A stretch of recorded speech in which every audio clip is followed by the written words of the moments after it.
एक बार एक वैज्ञानिक ने एक टिड्डे को पकड़ा और उसे अपनी आवाज़ पर छलांग लगाना सिखाया। वैज्ञानिक ने टिड्डे से कहता, कूदो। टिड्डा उसकी आवाज़ सुनते ही जोर से छलांग लगा देता। अब वह वैज्ञानिक था तो प्रयोग करना बनता ही था। उन्होंने टिड्डे की छलांग पर प्रयोग किया।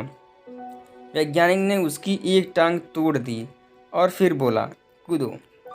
अब टिड्डे की छलांग की दूरी कम हो गई। वैज्ञानिक ने उसकी दूसरी टांग तोड़ दी और फिर बोला, कूदो। टिड्डे की छलांग और कम हो गई। अब तोड़ी गई उसकी तीसरी टांग। फिर छलांग की दूरी और कम हो गई। एक एक करके बेचारे टिड्डे की सारी टांगें तोड़ दी गई। अब आखिरी टांग टूटने पर जब उससे कहा गया कूदो तो वह हिल भी नहीं पाया। अब वैज्ञानिक ने अपना निष्कर्ष अपनी डायरी में लिखा। जानते हैं उसने क्या लिखा? जब टिड्डे की एक टांग तोड़ी गई तो वह थोड़ा बहरा हो गया।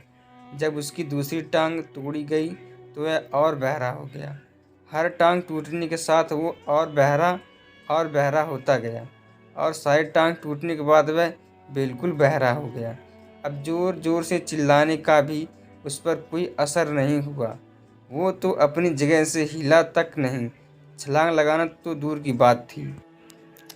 इस कहानी को सुनकर सभी को ऐसा ही लग रहा है ना कि क्या मूर्ख वैज्ञानिक था, इतनी सीधी सी बात उसे समझ में नहीं आई। या कुछ लोग ये भी सोच रहे होंगे कि ये तो किसी बच्चे को भी पता है कि टिड्डे की छलांग उसके टांग टूटने की वजह से कम होती जा रही थी, ना कि वह बहरा हो गया था। दोस्तों, हम सभी जीवन में कई बार ऐसे ही मूर्ख बन जाते हैं। कई बार जीवन में दो घटना एक साथ ऐसे घटती हैं कि उनका एक दूसरे से कोई संबंध होता ही नहीं, फिर भी ऐसा लगता है कि गहरा संबंध है। कभी कभी दिखता कुछ और है लेकिन समझ कुछ और आता है और वास्तव में होता कुछ और है। इसलिए अगर पछताना नहीं है तो जीवन में जल्दबाजी में कोई निर्णय ना लें। हमेशा समझबूझ का इस्तेमाल करें, सावधानी बरतें, नतीजे सोच विचार कर ही निकालें।